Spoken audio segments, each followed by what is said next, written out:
that had gone through that 5-year program than just a regular population as far as who is disabled. So really amazing outcomes. And the way they do it, one thing is it's an interesting thing, like I say, they take over the whole system, so they can integrate all the different kinds of people that might provide help in mental health. So, you know, whether it's psychologists, social workers, they do have some psychiatrists on the team. Peer support workers are often used with open dialogue. It wasn't originally done that way in Finland, but at this point, open dialogue is being tried at other places around the world, including some in the United States. So, but it also, open dialogue, it integrates the whole network of people in the person's life and really helps identify kind of like what's going wrong and what can be done different just by getting people talking about it. One of the principles of open dialogue is the idea of immediate help. So as soon as they hear that some person is having, you know, it's especially important to practice with people that are just having their first psychotic episode, catch it right away. So let's say they hear somebody that's acting strangely and people are concerned about them. Their idea is to get out there within usually 24 hours, but at least 48 hours. And when they come out there, they don't come out like, we're here to intervene, we know what's wrong. They're more like, oh, we're here to find out what's going on. We don't know. And that people find that frustrating sometimes, but it's actually really essential that they come not knowing what's going on, because that's how they actually bring to light what might be going on. And one of their ideas is that people are often expressing something in what seems like a crazy way because they don't really know how to express it any other way, but it's really important. And so by working with it and getting people talking, they say that people find other ways of expressing what needs to be expressed, and then it often quits coming across as what we call psychotic. So that's one principle, is immediate help. Another principle is bringing in the whole social network. So they invite everyone that's concerned about the problem. They might have the family, they might have friends, they might have the person's boss, they might have some authorities from school. If the person's having some legal problems with the law, they might even have a police officer there. So they really try to get, and their idea is that the problem isn't necessarily just in the person who's acting crazy, but it may be anywhere in the social network or in a relational thing, and so they're trying to figure all that out. Another key principle of open dialogue is the idea of responsibility. That is, as soon as they hear about a problem, the first person who hears about it takes responsibility for making sure something gets done. So there's no, oh, you got the wrong number, or oh, you should talk to someone else. As soon as they hear about it, okay, we're responsible, we're going to try to take action. And then they try to have continuity. There's none of this thing where you're seeing your outpatient counselor, but then you have to go to the hospital, and so, well, now the hospital people will help you. Instead, you're being seen outside the hospital, but maybe you have to go to the hospital. Okay, the same people come into the hospital to have team meetings and talk about what's going on. And so there's real follow-through. Another key principle is flexibility. And that really fits with, well, we don't know what's going on. We're trying to figure out what is going on, what kind of help is needed here, what do people want to talk about, what's important to work with, and mobility too. So the meetings that they have don't usually happen like at the person's home or somewhere else that the people choose. So they go to meet people where the people might be and what's comfortable for them. And one of the things, I didn't mention this, that open dialogue, the meaning of the term originally was that everything that's talked about is talked about with the person there. So in other words, they don't have any important conversations about the person when the person themselves is not present. They don't make any decisions.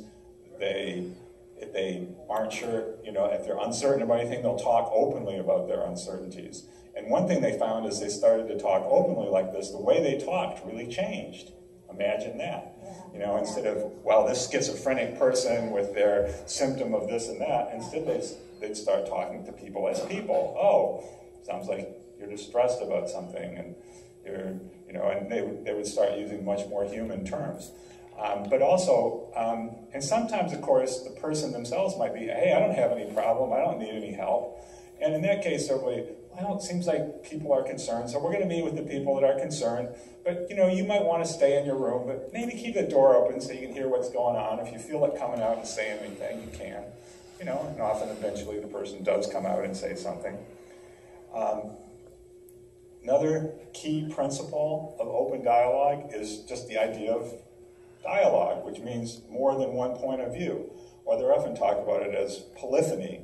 There's a lot of different perspectives on the same situation, and they don't try to figure out what's the right point of view. In fact, they're kind of allergic to the idea of the right point of view. Their idea is if they're only hearing one point of view, there's a problem. They got to hear some other points of view. One of the mottos they use is let all the voices be heard. And so they're talking about not just the voices of the different people in the social network, but also of the different voices within the individual people. So they want to hear, all the different voices. And the idea is if you can hear and understand the different ones, and that really progress can be made. And then finally, a key principle is toleration of uncertainty, which goes right along with the idea of polyphony. But it's a real contrast between the standard mental health system where, you know, the standard mental health system, there's a story about somebody who goes into a hospital and, oh, what was the first person you met? Oh, the first person I met thought they were God. Oh, you met one of the patients? No, that was a psychiatrist. You know, so that's kind of like the way the normal mental health system works. It's very different than open dialogue.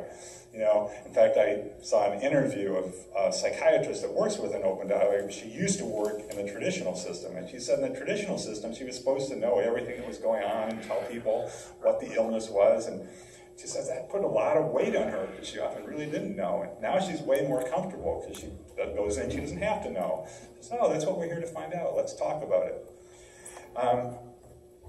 Now another thing, I mean, this really does work. When Dan Mackler went to make his film on open dialogue, which by the way is free on the web, you should look it up, he was interviewing some people about it, and he'd get comments like one person says, well, you know, what's your mental health system like here? You know, it really works. It's just like the water. When you need it, you turn it on. There's the water. You know, it just really made sense. People don't feel oppressed by it. People, you know, feel like, oh, this is really helpful. So I'm kind of excited to talk more about it. Again, it's like, you know, it's a hard thing to really get an open dialogue program going, though some places in the United States are doing it. But even if you can't, just bringing the principles into the practice as much as you can really make some positive changes. So, yeah, thanks.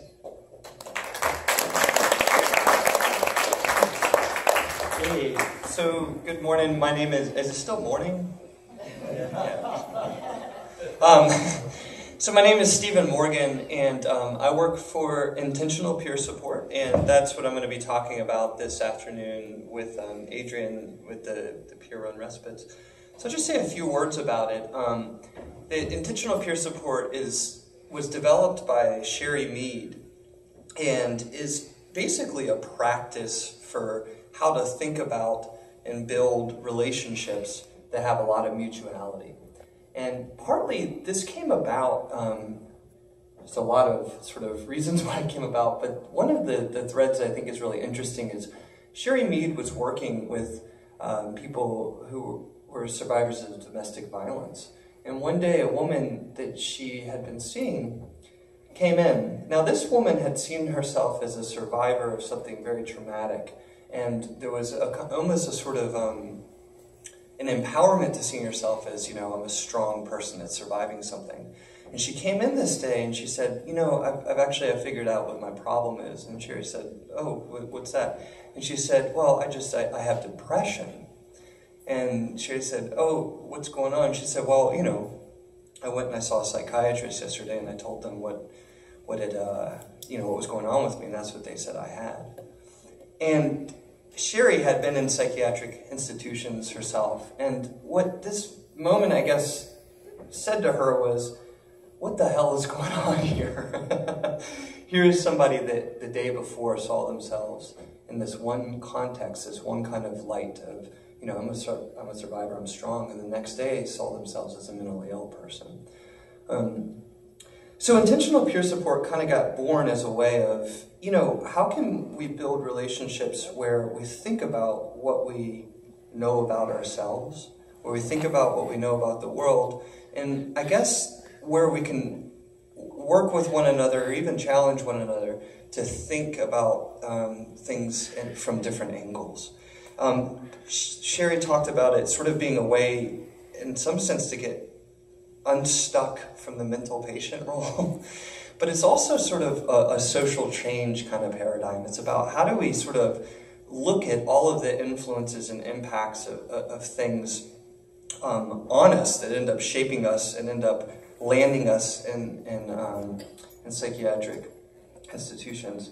So there's a few just overarching principles that I want to speak to quickly in intentional peer support. And the first one is thinking about how to shift a focus in a relationship from a focus on helping, and I'm here to help you, to a focus on learning together.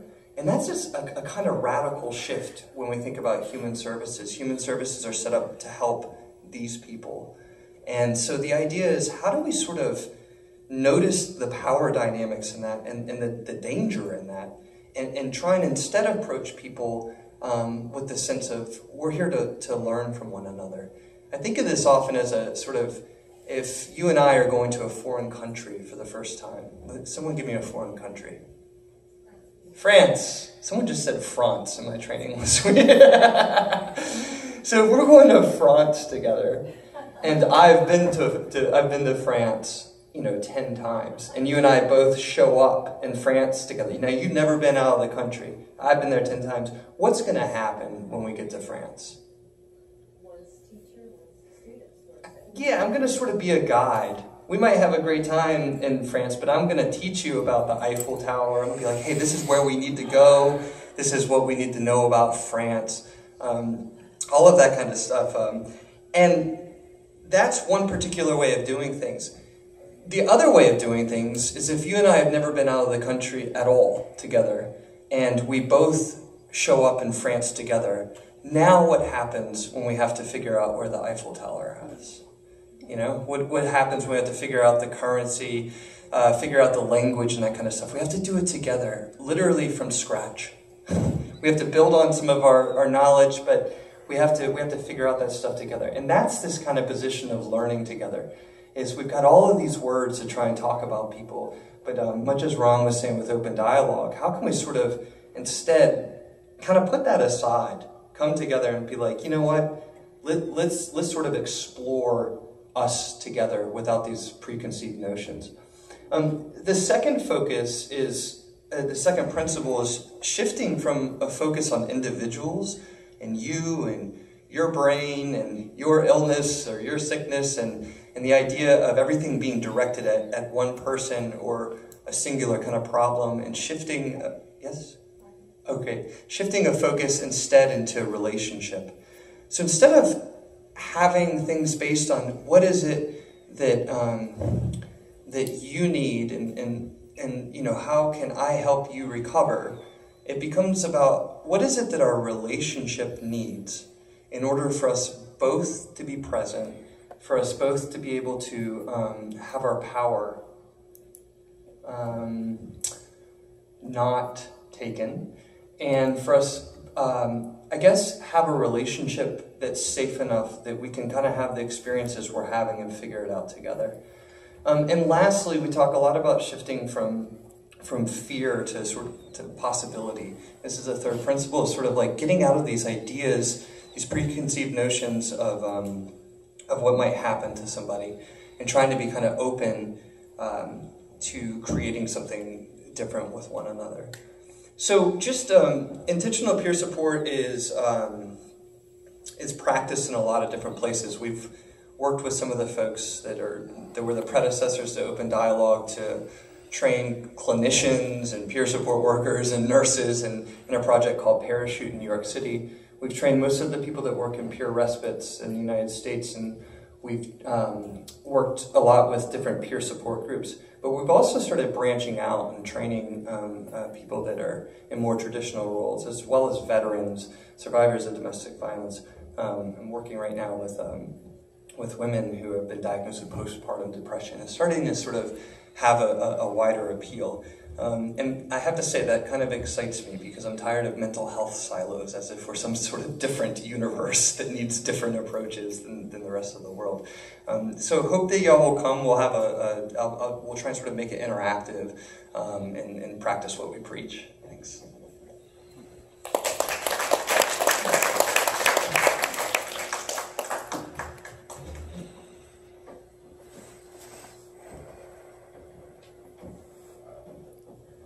Hello, I'm Sharon Keene, and I am so happy to be here with this group and listening to all the wonderful opportunities that are expanding in our world to share about something that's been around a lot longer, the Wellness Recovery Action Plan. I first discovered this in 1997. I'm a person who, as a young woman, I gave birth to my daughter when I was 20, and when I was just about a year and a half later, I found myself locked up in a state psychiatric hospital and had a lot of suffering as a result of that. And I have spent most of my life since then looking at what are different ways of addressing this experience of altered states, what are ways that we can truly come together and support one another and not pathologize the experience. So anyway, when I found Mary Ellen Copeland, who authored the RAP, in 1997, I was very happy about it, and it really did cause a shift in my life, because there are concepts within the RAP that are very powerful. Each person is the expert on his or her own life. When we're working with RAP, we treat each other with unconditional high regard.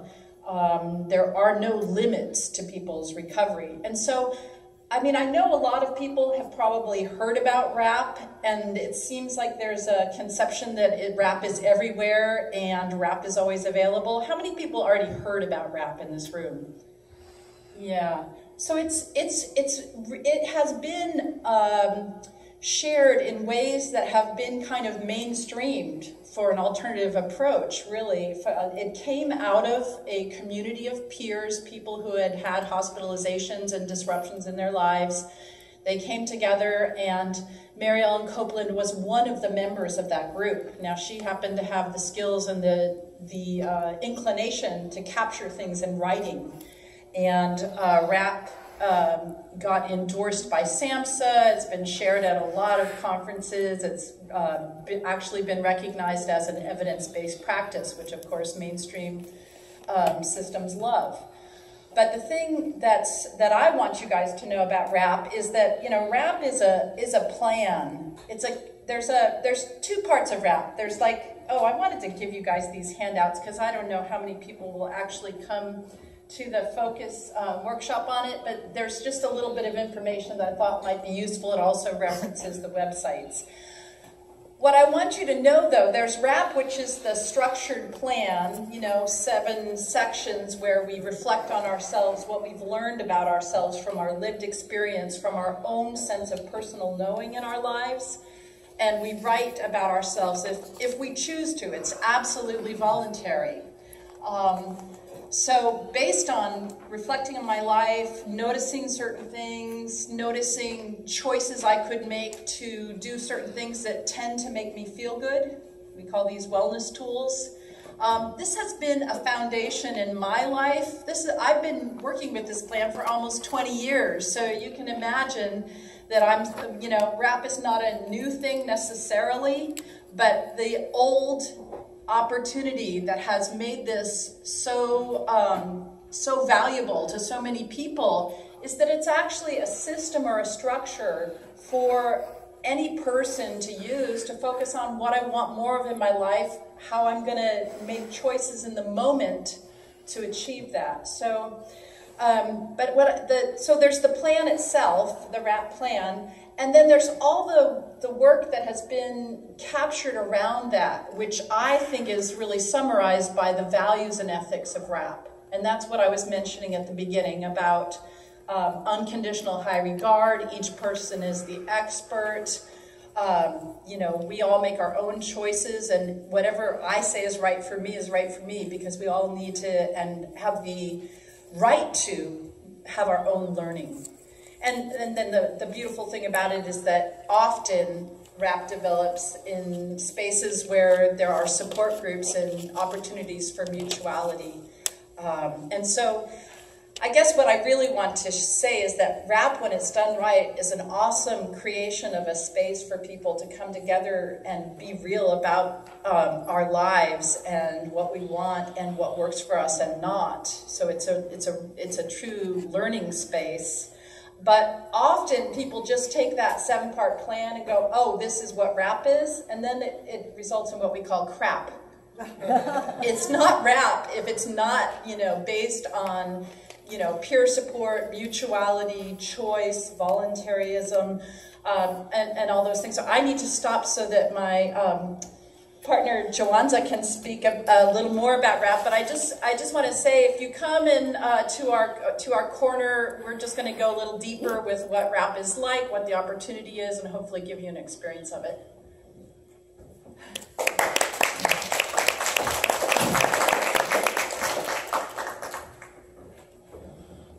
Good morning, everyone. Good morning. My name is Joanza, and thank you, Sharon, for giving the intro to what RAP is.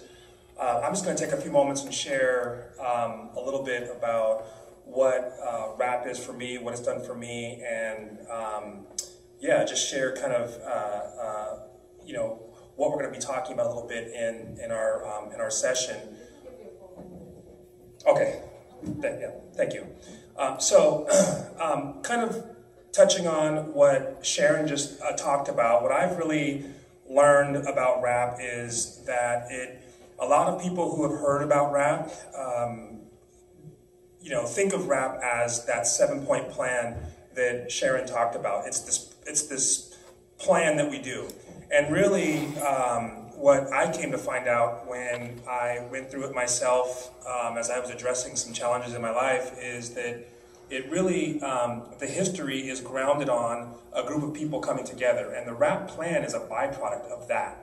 So the plan is a byproduct of people coming together and sharing about the different types of challenges they've experienced in life and then how to address those challenges and figure out simple, safe, and free self-help strategies. Whenever I go on the road and talk to folks about RAP, people say, well, I haven't heard about RAP, or what is RAP to you? And I say very simply, RAP is a few things. RAP is, it's an evidence-based self-management program that addresses individual wellness and social determinants. And the greatest thing about RAP for me is that I found that there is a new way for me to exist in the world, that I have choice. I can create a plan, and I can address the kind of everyday challenges in life. I use it to support my addressing my asthma. I've used it to support physical challenges I've gone through, with emotional challenges, with relationships I've had with my children, family members, loved ones. And that's the greatest thing for me about this thing called RAP. I like to think of it as, the acronym Wellness Recovery Action Plan. When I think of RAP and how I utilize it in my life, it's actually, I kind of go backwards. I say it's a plan of action to recover my wellness in whatever I'm doing. And for me, that is what speaks out to me the most. And we'll be talking a little bit more about this in our workshop, but giving you some more detail, kind of the historical start and where RAP has been, where it's at now. I feel very privileged to have been introduced to RAP when I was and invited to this conference to kind of, I remember I got an email from Sarah saying, hey, we want some it'd be great. We were looking for some experts on rap, and I was like, ooh, that's a lot of pressure. I don't want to be an expert. But then I realized that actually, kind of connected to what Sharon talked about, what rap is really about is focusing on ourselves, our own individual wellness. And I thought, okay, I can do that. I can share and talk about that. And rap has come a long ways. It started and was born out of Mary Ellen Copeland and the stories and experiences she had with the mental health system and some of the challenges. And it's evolved quite a bit in the last several years. And rap has been used to support all kinds of different challenges in life, whether it's managing chronic disease, relationships. I've had the opportunity to work with the Copeland Center, which the Copeland Center is Mary Ellen's nonprofit organization that travels all across the world and introduces rap to different agencies and organizations that are providing services to the community. And we worked with introducing this into high schools with youth, so that as a preventative model. So it's been used to support individuals with developmental distinctions, all over the gamut. Physical ailments, criminal system, people who are transitioning out of the criminal system back into the workforce. So for me, I kind of look at rap as this thing that is a plan, a preventative plan where I can recover my own wellness, and it can be used by anyone for anything, and that's what I love the most about it. And we'll talk a little bit more about that when we go into our breakout sessions. But the other thing is that hearing the other alternative strategies that are used that are alternative to the medical model, the traditional medical model, is amazing. How well that I believe that rap works with those things. So it's a partnership, and I look forward to just sharing that with you all. I have some books and some other stuff that we would like to share out with you all about Mary Ellen's kind of her original first Little Red book. Some of you may be familiar with. So we have some of those, and looking forward to connecting with you all and sharing more about rap. And I'm hopeful that there's some interest in this here locally. I actually live here in Portland, Oregon, and was born in California, but I consider myself an Oregonian. I've been here for quite a while. And I right now travel all over the country and some international, doing work around implementing rap as a tool for providers of service to focus on self, as opposed to, I like what was said earlier about focusing on others, right? But focusing on self first, so we can then better help others. But it has to start with us each individually. And I'm hoping that we can. There's some interest, and I can be able to discuss and talk with people here locally about what rap can do to enhance the amazing work that's already going on here in Portland. So thank you.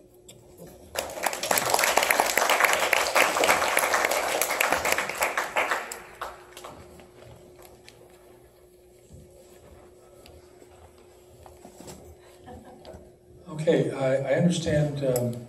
Let me take. We take questions. Well, let me do what I'm going to do first. Okay. Yeah, I'm going to speak to that. The person who is here to present on Hearing Voices Network is not here, but will be here. Has been held up for some reason. Will be here this afternoon. I can say a few words about Hearing Voices Network. And thank you. I was hoping that somebody else would know a little bit more about Hearing Voices Network. Or Dina. Dina can come up and tell us about Hearing Voices Network.